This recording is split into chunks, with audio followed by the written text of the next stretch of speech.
My brothers and sisters, we're on session 41 tonight, I've been asked to say.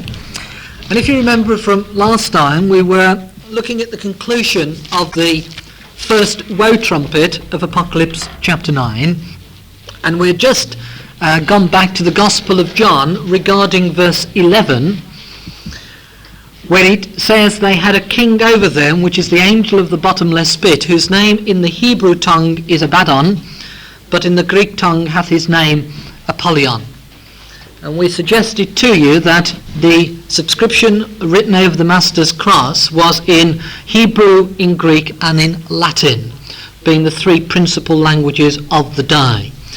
But here we have the mention only of Hebrew and Greek, as the wars which the Arabs and the Saracens under the Muslim banner had was not against the Western Roman Empire, not against the Latin countries, which by this time had fallen, i.e. in chapter 8 under the first four wind trumpets. And therefore it was specially recorded in verse 11 that it was only the Hebrew and the Greek tongue which bear the name of this ruler who was over them. It's also significant, as we suggested, I feel, from last time, that it first mentions the Hebrew and then the Greek, because the first area of attack basically was against Jerusalem and then Damascus before it spread further and further into the Eastern Roman Empire. Both words, either taken in the Hebrew, Abaddon, or in the Greek, Apollyon, means destroyer. And this, of course, is what they were. They were the destroyers of the area of the world which we know as the Middle East, and of course then affected and destroyed quite a considerable amount of the Eastern Roman Empire. The fact to be borne in mind, as we have stressed all along, is it was never given under the first woe trumpet, i.e. to these Arabs, these Saracens, to completely destroy and overturn the Eastern Roman Empire. That was going to be left until the second woe trumpet, as we shall start considering later this evening, God willing. But they did have a considerable impact upon the Eastern Roman Empire, and in many ways it's a very apt description which in verse 11 is given to their ruler, that their name was Abaddon and Apollyon. So we'd just like to conclude our consideration of this first woe trumpet by reminding you once again of the historical sequence and setting to it. Most of this we have gone through before, but it will help us perhaps to bring together all the thoughts of this trumpet. Now, Muhammad was born in the year AD 570 in the city of Mecca. When he died in AD 632, most of Arabia had fallen to the religion of Islam. The gentle, faithful and prematurely old caliph who succeeded him, was a man named Abu Bakr, and he gave his blessing to the holy war with very specific instructions. You remember there were certain things which he told them they could and could not do. Syria fell to the Mohammedan armies in the year 635. This man, Abu Bakr, died after reigning only for 2 years, and the vast conquests of Palestine and Mesopotamia fell to his successors, and there was many which fell in a very short space of time. Gibbon, in his Decline and Fall, states, in the 10 years of the Caliph Omar, that's the one who succeeded this Abu Bakr, the Saracens, the Arabs, reduced to his obedience 36,000 cities or castles. They destroyed 4,000 churches or temples of the unbelievers and erected 1,400 mosques for the exercise of the religion of Mohammed. 100 years after his flight from Mecca, the arms and reign of his successors had extended from India to the Atlantic Ocean, over the various and distant provinces which may be comprised under the names of Persia, Syria, Egypt, Africa, and Spain. Under the unifying banner of the prophet, the Arab warriors burst out of their hot, dry homeland in the abyss. Behind them lay a peninsula, 1/3 buried in sand dunes. Ahead of them was an irresistible lure. Booty for those who lived, paradise for those who died fighting the unbeliever. One Arab historian says, "The believers smote and slaughtered till the going down of the sun, and the fear of the Arabs fell upon all kings. The Catholics either renounced his religion or became Mohammedans or fell victim to the torment of the locusts." The elected caliphs came to an end, as far as the first succession of them was concerned, in the year AD 661, and then the Omayyad, that's Omayyad, dynasty of the caliphs commenced. The converted population of non-Arabs were required to pay high taxes. This caused considerable conflict within the empire, and this, together with internal unrest and conflicts, brought this dynasty to an end in the year AD 750. The first caliph of the next dynasty, which was called the Abbasid, was succeeded by a man called Al-Mansur in the year 754. And he was the real founder of this new dynasty. He created the power base for the new state and built the city of Baghdad as the capital of the new succession. Gradually, the caliphs became an inaccessible figurehead and lost political power until after the death of the caliph Harun al-Rashid, the empire experienced a speedy decline.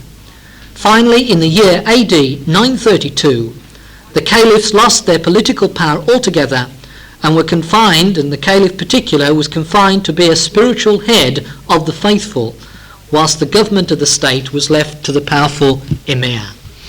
So that basically is all what we've considered under this first woe trumpet, that there was these two periods of 150 years, a 300 period altogether, where the Arabs had a war against the Eastern Roman Empire and made great inroads into that power.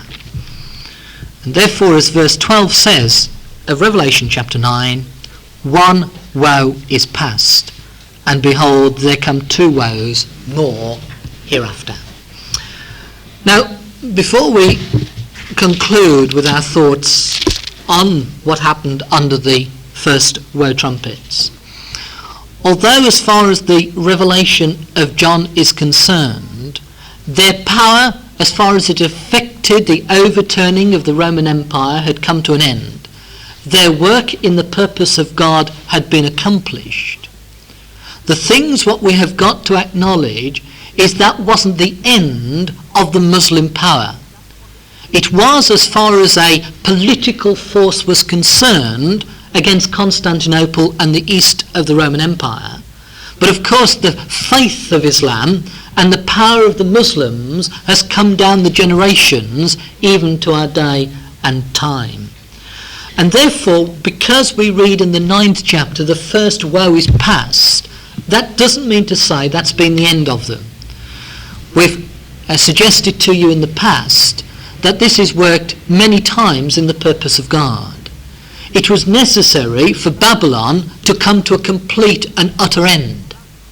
But it was also necessary in the case of Egypt for it to remain down the ages of time to be a base nation even today. So although there were many prophecies which had to do with these powers in the past, and because they fulfilled their role in the purpose of God, it doesn't mean to say that all of them ceased to be. And this was particularly the case with the Muslims. They had fulfilled their role as far as the first woe trumpet was concerned, but their power, their influence, has come right down to today. Now, we won't bore you with too many details, but I do want us to appreciate some of the power of the Muslims today, and particularly as far as their beliefs are concerned, because I feel this is very significant. You remember I brought quite a few books last time, and I've brought some of them again today. Now, one of the things which all of them find remarkable is that it links Islam, that's the Muslim faith, with both Christianity on the one hand and Judaism on the other. There are only 3 religions, they feel, which they call the religions of a book. And of all the other religions, whether it's Buddhism or whatever it may be, they feel that there is only 3 religions extant in the world today which are based upon a book. Judaism, obviously, the things of Moses; Christianity, the things of the Bible; and Islam, that, obviously, of the Quran. Now, the other remarkable fact which most of these Gentile writers have to say is that they can't find anything in the Quran which is not to be found, or at least alluded to, in either Judaism or Christianity. Now, obviously, I have not studied the Quran by any means to be able to dispute whether that is so or not.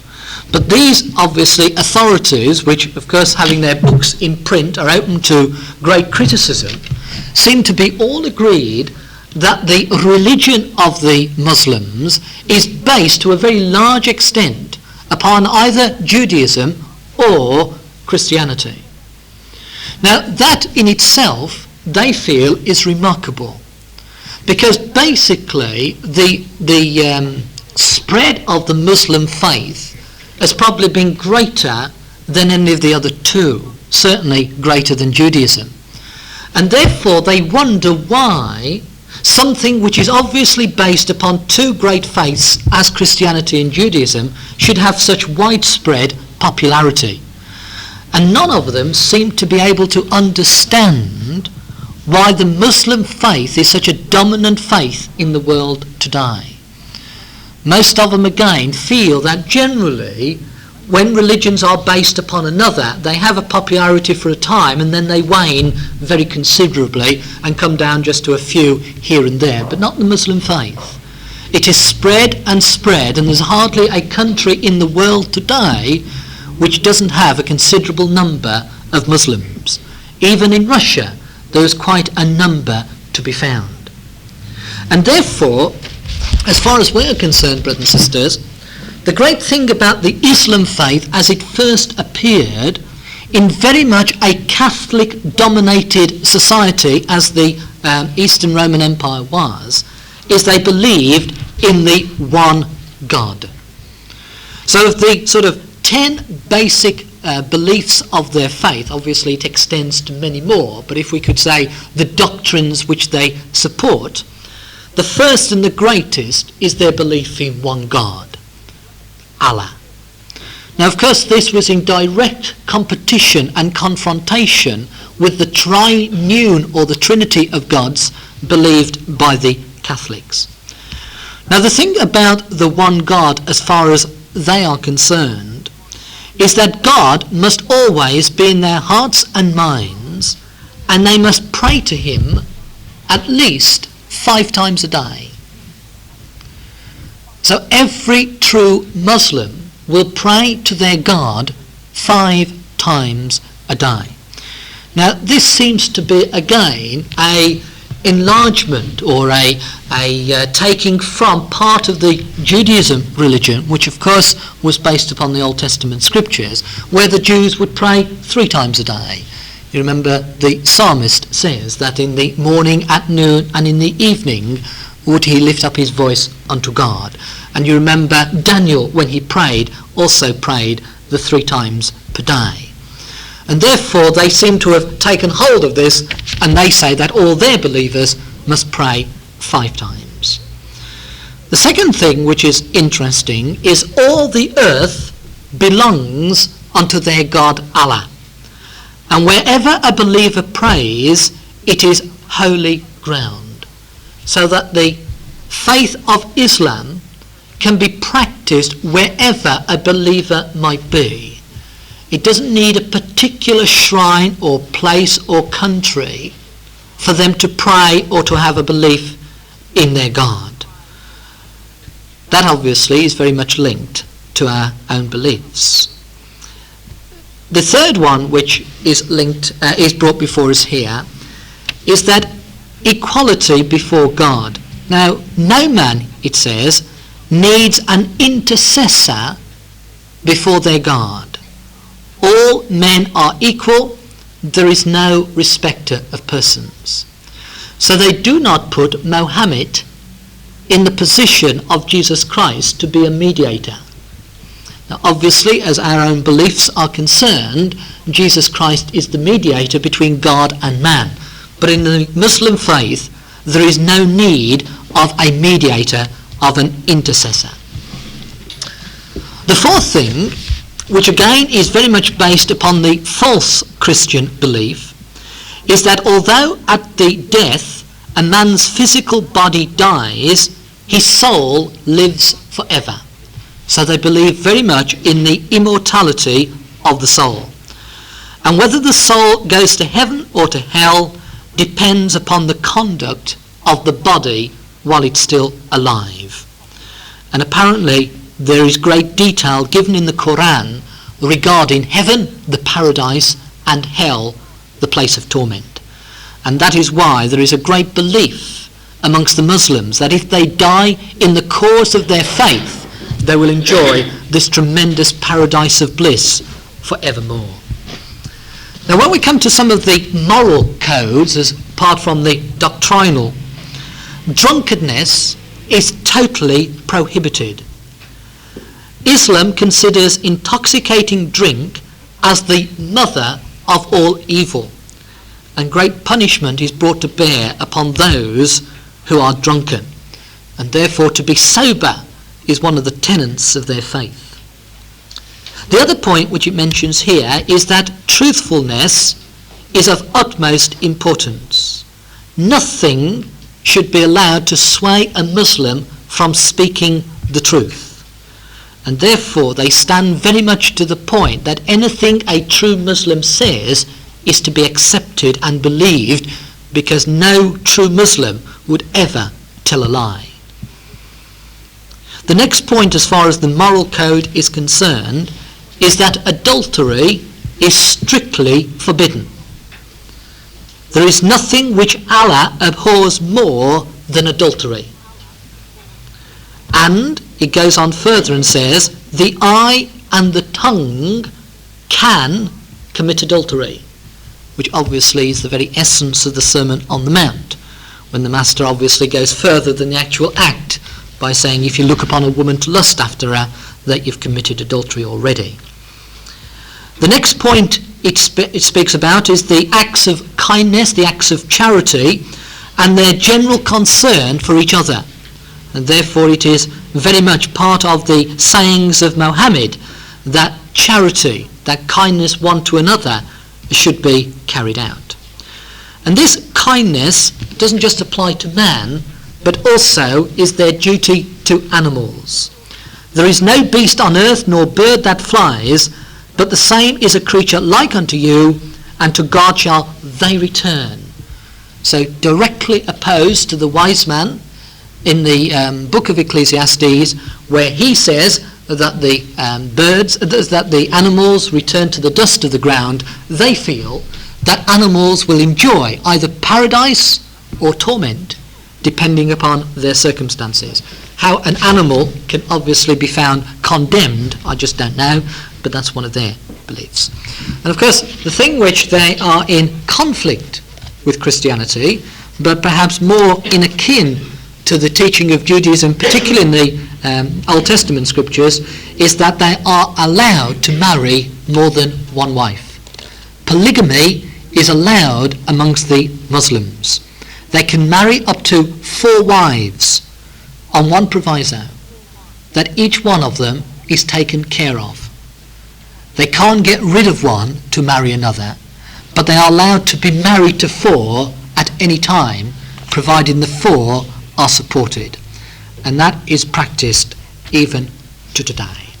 And that apparently is the appraisal of what the Muslim faith comprises of. Obviously there's many variations and that of it, but it does give us an indication of how closely, in some respects, they are linked to both Judaism and Christianity and seem to be a mixture of all of them. Obviously there's much more could be said, and you can get any of these and many more books from the library. But the one thing which I find is interesting, as far as the spread of the Muslims today, apparently it's one of the fastest growing religions even in today's generations. It is spreading throughout the world, and many, many more people are coming under the influence of the Muslim faith.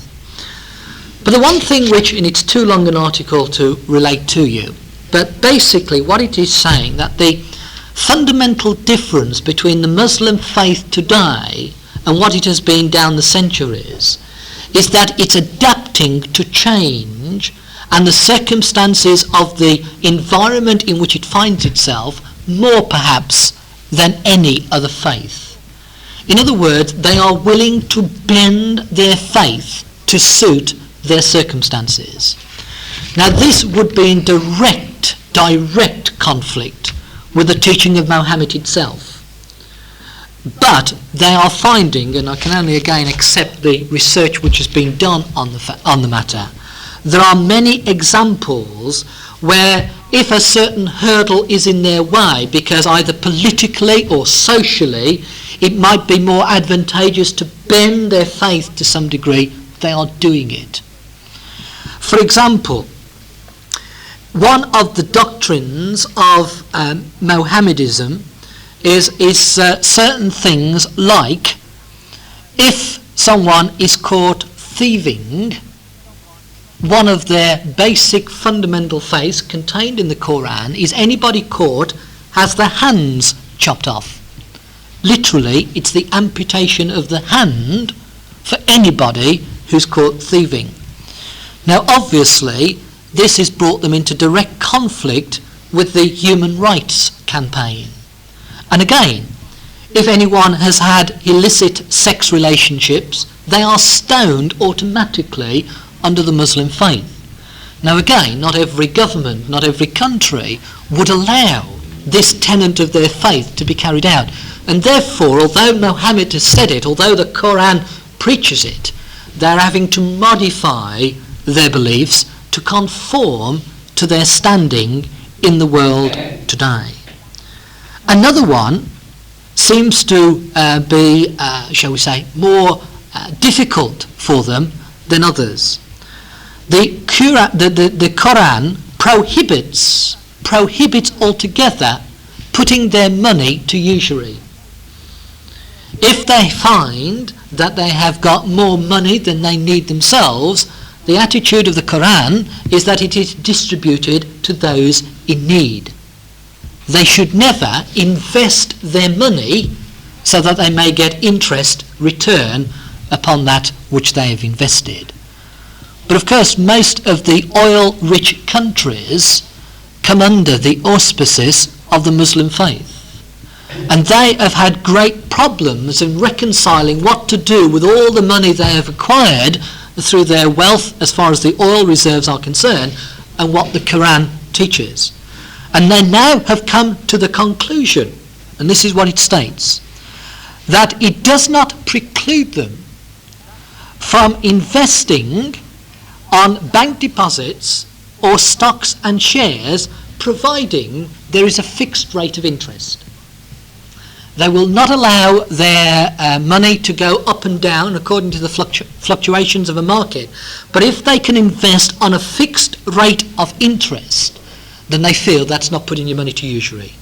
And therefore, again, they're obviously having to bend the rules, so to speak, to try and justify their position. And all we're trying to say is basically they are bending more and more because of the social and political pressures which are being brought to bear. And therefore, they feel, and again, I'm only quoting what these editors have said, they feel it's going to become very much in the future a religion of convenience, a religion which they will hold purely so that they can be all bound together under this one common banner. But as far as the sincerity of the Muslims, it will become more and more weakened, as shall we say, the prosperity which they've never enjoyed up until the last century will become more and more apparent throughout their countries. And therefore, it's very significant, isn't it? The way, the truth and particular Christianity has been eroded away because of affluence and because of the social circumstances of the day. And so it is, even with a faith like the Muslim faith, they likewise are having to bend to the pressures which they find themselves under. As I say, much more could be said, but if any of you are interested, you can go to any library, and according to most librarians, there's hundreds, literally, of books you can read upon the Muslim faith. But it is significant the way it has spread from the days of Mohammed. It had its purpose in the fulfilment of the first woe trumpet, and it has remained very much a power to today. And that's the basic reason why I believe we have been given so much more detail on the first woe trumpet than we had under the wind trumpet. A, it's spread over a greater time period, and secondly, the effects of it are felt right down the ages of time to the days in which we live. Just something which is interesting in passing. Most of you saw last time the split of the Muslim faith between the Sunni and the Shiite Muslims, and of course we are seeing the effects of that in Lebanon. But if I may be permitted to, we'll pass on now and come back to the Apocalypse. And we pass therefore from the faith of the Muslims, from the power of the Arabs, the Saracens, to the second woe, which is now described in verses 13 to the end. Perhaps being as your last night, Brian, we might hear your dulcet tones, and perhaps you could read for us verse 13 to the end of the chapter.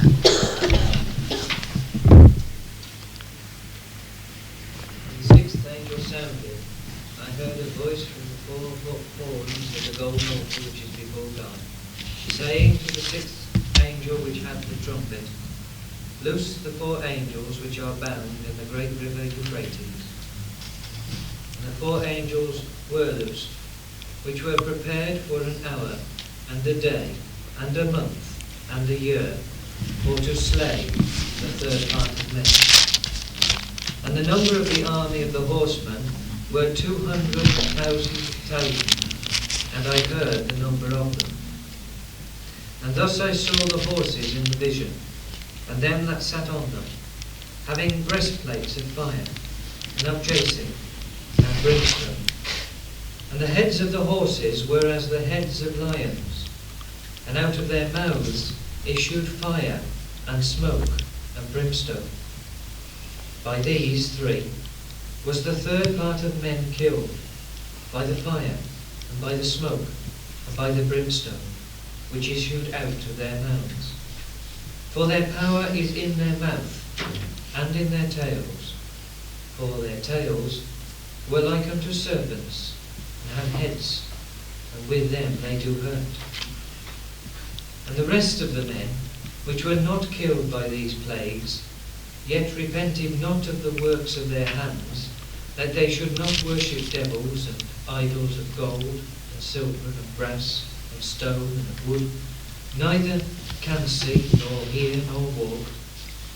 Neither repented they of their murders, nor of their sorceries, nor of their fornication, nor of their thefts. Thank you. Right. Term the sixth angel in verse 13, but as we obviously have said, going back to chapter 8 and verse 13, it is the second of the woe trumpets. So we shall be referred to it not basically as the sixth trumpet, but the second woe trumpet. And again, to remind you, the reason that it's the woe trumpet is that the first four wind trumpets were against the Western Roman Empire. The two woe trumpets of chapter 9 are against the Eastern Roman Empire. So what is happening under the second woe trumpet is a following on from what had begun under the first woe until it is brought to a conclusion, i.e., the second woe trumpet is going to see the downfall of the Eastern Roman Empire. If we can just pick up one or two thoughts just to get the whole of those verses into context, first of all. You remember going back to chapter 8 and verse 12, under the fourth wind trumpet, when that sounded, the third part of the sun was smitten, and the third part of the moon, of the stars, and the third part of them was darkened, and the day shone not for a third part of it, and the night likewise. And we saw that this was the eclipse, this was the downfall of the western third of the Roman Empire. And now, in chapter 9 and verse 18, as a result of the second woe trumpet, by these three was the third part of men killed by the fire, by the smoke, and by the brimstone which issued out of their mouths. And in verse 20, and the rest of the men which were not killed by those plagues, yet repented not of the works of their hands, that they should not worship devils, and idols of gold and silver and brass, stone of wood, which neither can see nor hear nor walk, neither repented they of their murders, nor of their sorceries, nor of their fornication, nor of their theft. Again, we've got the killing of the third part. So therefore, the second woe trumpet is going to see that his downfall, the total destruction, the total killing of the second third part, if that makes sense, of the Roman Empire. The first third part was the western one, seen in chapter 8. The second third part is seen now in the Eastern Roman Empire, and the conclusion is the second woe trumpet. The third part, or the third part of the Roman Empire, will be seen in the rest of the apocalypse, because the third part of the Roman Empire is obviously going to refer to the Catholic power, which was obviously emanating throughout the region. But we are concentrating on the second third of the Roman Empire, the Eastern bloc, and it's the second woe trumpet which is finally going to extinguish that power. It's obviously been corroded, it's obviously been tried and tested and sorely tormented by the Arabs and the Saracens under the first woe. But their final destruction was now to come under the second woe trumpet. Now the thing which we again want you to keep in context is that in verse 14, as this sixth angel sounded the second woe trumpet, the effect of it was to loose the four angels which are bound in the great river Euphrates. Now if you go through to the 16th chapter of the Apocalypse, you will notice in the 12th verse that the great river Euphrates is mentioned again. Now, just to put you in the picture, the 16th chapter, of course, is speaking about the vials which are poured out upon the earth.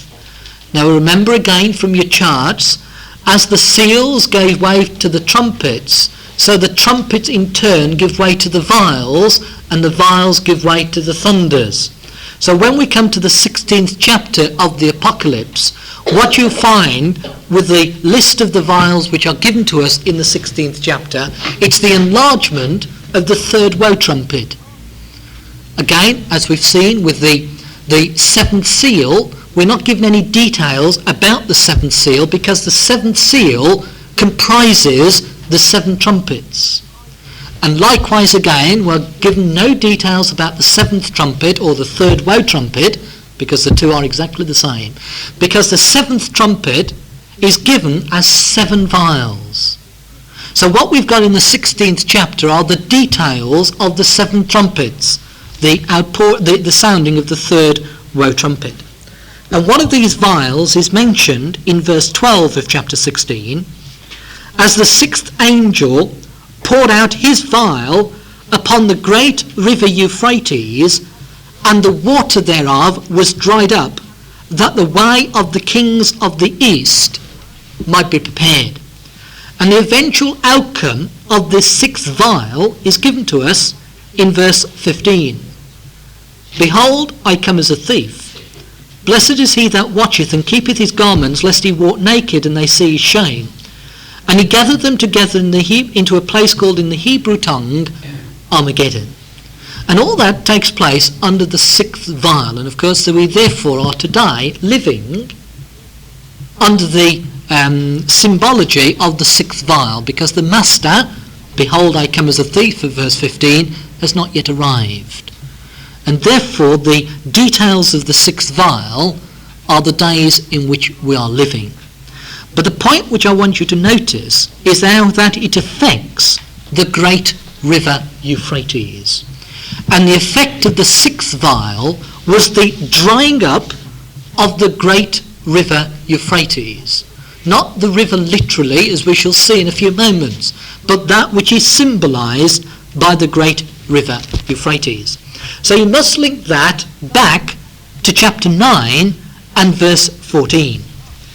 Because what we have under the second woe trumpet is the bursting of the banks of the great river Euphrates. And what we find in the second woe trumpet is the overflowing, the flooding of the power represented by the Euphrates, whereas under the sixth vial we've got the drying up of the same power. Now obviously, as far as the apocalypse is concerned, there's an awful lot going to be said between chapter 9 and chapter 16. There's a lot of detail which is given to us in chapter 10 to chapter 15. But none of it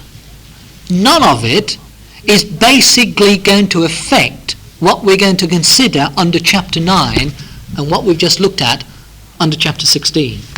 Because what is being represented in chapter 9 and chapter 16 are one and the same power.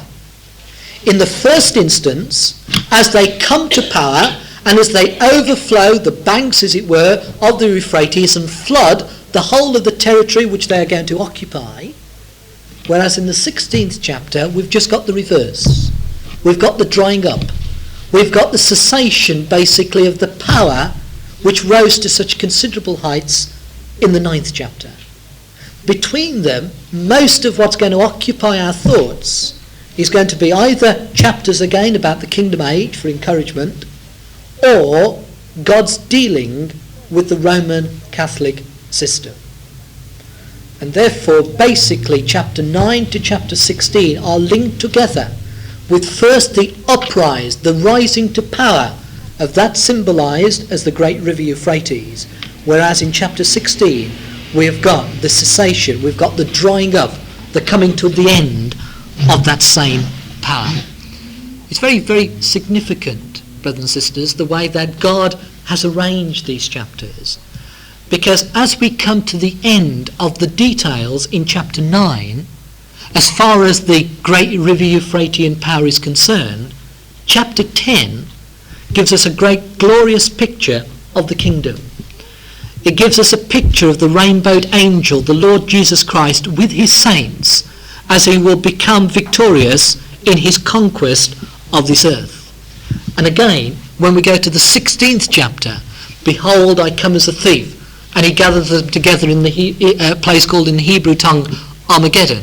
Again, we've got the dramatic picture of the return of the Lord Jesus Christ. The Spirit is indicating to us that as the power comes onto the scene in chapter 9, like other nations which have been used in the purpose of God, their time to come to an end will finally arrive, and as far as this power is concerned, it will herald the arrival of the Lord Jesus Christ. So again, I apologize in advance that the second woe trumpet is going to be more history. But the only comfort as far as we're concerned in the history, apart from the way that God has worked in the nations in the past, is that the cessation of this power, which we're going to look at in great detail, is heralding the coming of Messiah. The events which have taken place upon the world scene only in the past years, as far as this world is concerned, have been begun under the second woe trumpet here in chapter 9. So although we're going to go back almost a millennium as far as the earth is concerned, as far as history from this time period is concerned, we're going to go back to AD 1000. Nevertheless, it brings us all down the ages to our very day and generation. That again is the reason I believe God has given us far more detail concerning this power of the second woe trumpet than we had under the wind trumpets, because not only was it to occupy a great period of time upon world's history, but the effects of it were going to be seen down to our day and generation, the same in effect as the Muslim power. Right, having said that, let's come back to chapter 9, verse 13, and see how it all begins. The sixth angel sounded the second woe trumpet, and I heard a voice from the four horns of the golden altar which is before God. If you go back to chapter 8 and verse 3, that golden altar is mentioned there. Another angel came out and stood at the altar, having a golden censer, and there was given unto him much incense, that he should offer it with the prayer of all saints upon the golden altar which was before the throne. As we saw when we considered chapter 8 and verse 3, this took us back to the law, to the things of the tabernacle, and related to the altar of incense, by which the incense was offered as a symbol of the prayer of the believer. And we looked again in the Psalms and other places to show how Scripture supports the principle that the incense altar and the offering of incense is connected, as chapter 8 verse 3 says, with the prayer of all the saints. So if you take the thought back to chapter 9 and verse 13, the events which are to appear under the second woe trumpet come as a result of the prayer of the saints. The voice from the horns of the golden altar which is before God gives us the aspect of the voice of the prayer of the saints, which ascended up continually before God.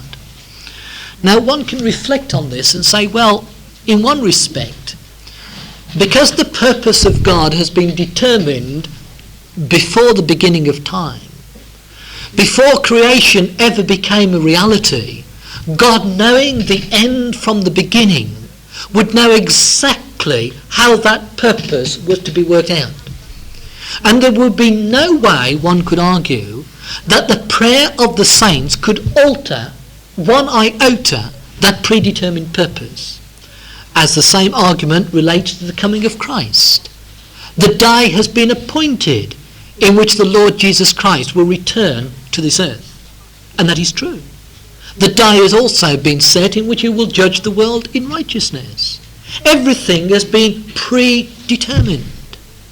And therefore one again could say that as much as we pray, as hard as we pray, as many as pray, won't affect the day of the Lord's coming. And yet we are exhorted through the Scriptures to pray earnestly for his return. We are told to give him no rest until he makes Jerusalem a praise and a rejoicing in this earth. We are told to pray without ceasing. How long, O Lord, until thou dost not judge our blood upon the earth? And therefore, brothers and sisters, we've got to bring the two into perspective. Whereas it is true that we do not alter that which has been predetermined of God, nevertheless, God works according to his purpose, but he desires that the saints will offer their prayers unto him to show their desire for the fulfillment of that purpose. We obviously do not know when the Master will come. We know from the signs around us that it's imminent. But that doesn't stop us, brothers and sisters, praying earnestly day by day for him to come tonight. And that's what the Father desires to hear from each one of us. although the time has been set, nevertheless we are commanded to pray without ceasing for his return, because obviously that is well pleasing before the Father. And so it was here.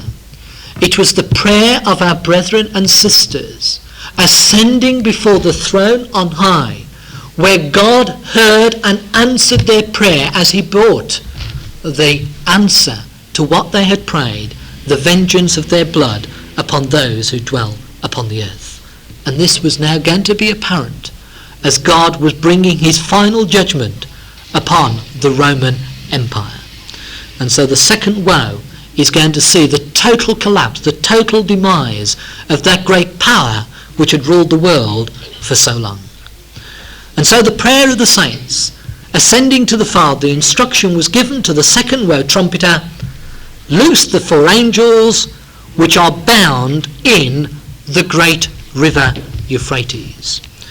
Now again, we've seen many times the use of the word angels, the idea of the messengers who do the work of the Father. And these 4 messengers were to be loosed from the great river Euphrates. Now, you'll notice, first of all, as far as the authorized version are concerned, the 4 angels are bound in the great river Euphrates. Every other translation I've looked at, rather than word in, puts at. They are bound at the great river Euphrates rather than contained within the great river Euphrates. Now, it has been generally accepted as Christadelphian teaching for many a long day that the Euphratian power relates to the Turks, to the Ottoman Empire. And much has been written in our publications regarding the great river Euphrates symbolizing the Turkish power. Now again, without question, the Euphrates is the main river of Turkey. There is no question about that whatsoever. And therefore it is not unusual for a river to denote the power which it goes through, i.e. if somebody was to think of England and somebody was to mention the River Thames, one would automatically think of London and therefore the power of Britain. Again, we can think of the Seine, we can think of the Danube, we can think of many similar rivers. And it is generally accepted that being the Euphrates is the river of the Turks, of Turkey, then the power represented by the Euphratian is that of Turkey. Now, one thing we can say, brothers and sisters, whereas that may be fairly logical, one thing we cannot dispute. What we are going to read under this 6th trumpet, this second woe trumpet, is certainly from the history books, fulfilled only by one power, and that was the Ottoman power, the Turkish power. What we are going to see from verse 15 onwards throughout the chapter is almost, as we would expect it to be, an appraisal of what the Turkish Empire did to the Eastern Roman Empire. It's amazing the accuracy again of the symbols which are used in chapter 9 as they relate to the Turkish Empire and the effects they had upon the Eastern Roman Empire. The same will be seen also in the 16th chapter, where it's only a few years back that the Ottoman Empire ruled the majority of the Middle East, and mainly it was through the work of the British power that their power was reduced to the country which we now know as Turkey. So just for the time being, we'll accept that the Euphratian power is a symbol of Turkey, and we will read from Gibbon and others to show how that the details of this second woe trumpet fit exactly the testimony of history. Now, you'll notice in verse 15 the four angels, the four messengers, the four that were represented as being at the great river Euphrates, were loosed. And they were prepared for an hour, for a day, for a month, and for a year to slay the third part of men. Now, if we can take the last phrase first, the third part of men is to be linked to verse 18, that what was going to happen through the loosing of this power represented by the Euphrates River was the destruction, the slaying of the third part of men, i.e. the eastern third of the Roman Empire. Again, if you want to link it back to chapter 8 and verse 12, as the fourth angel of the wind trumpet brought to an end the western third of Rome, so now the Euphratian power, symbolic of Turkey, is going to bring to death the eastern third of the Roman Empire. And therefore, as these four were loosed from the great river Euphrates, for the time period which is stated in verse 15, the outcome of it all was that the third part was going to be destroyed. So as the power was released, and as the effect of this power became rampant, for the time period which is indicated in verse 15, the eventual outcome was to be the destruction of the Eastern Roman Empire. Now, if we can take, therefore, the time period next, before we come to the actual four angels and what they represented. If you look up at that time period, and if you add them up, or write them on a piece of paper to add them up, you will notice you've got 1 year, 1 month, 1 day, and 1 hour. Now again, using the same time periods as we have done before, a year is 360 days from the Hebrew calendar, not 365 and a quarter as we have it in our calendar. A month is a month of 30 days. A day, of course, is a day, and an hour is an hour. So we have got 391 days and 1 hour, which is represented in verse 15.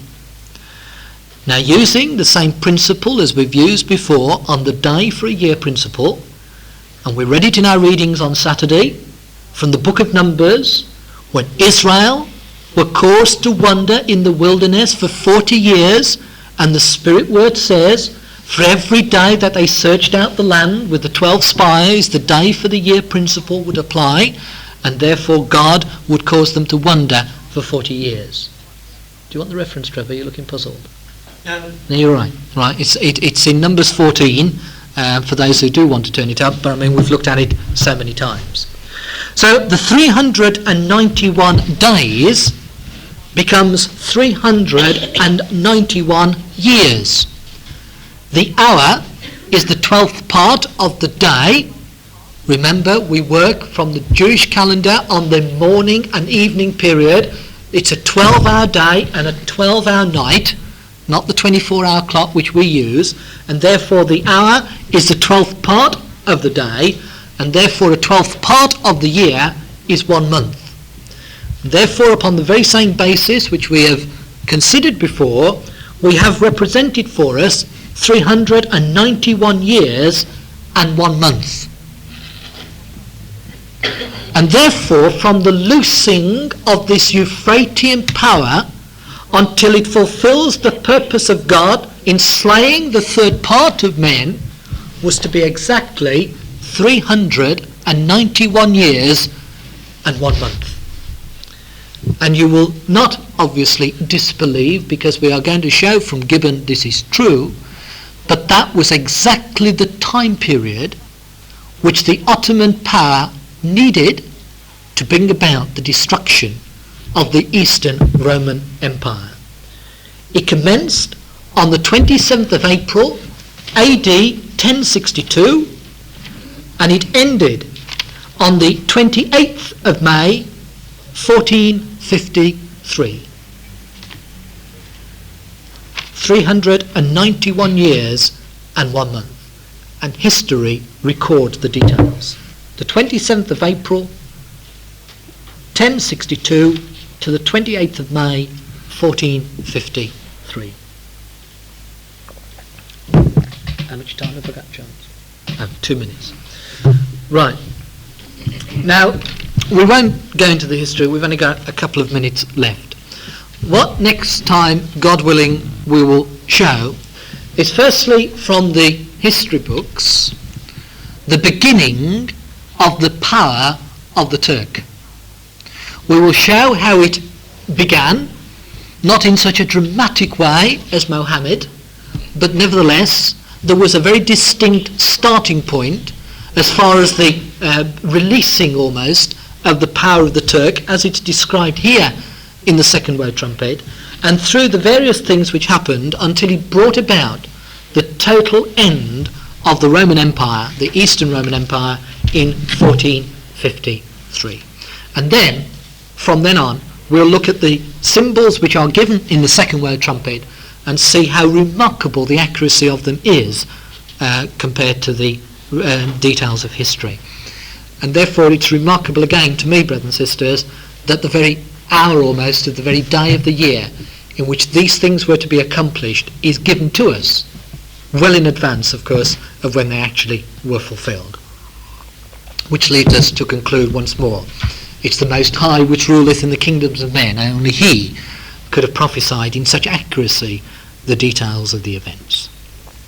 So we will commence next time with the thoughts of the history, and then we'll have a look at the 4 angels which are loosed from the River Euphrates and to see what they represent.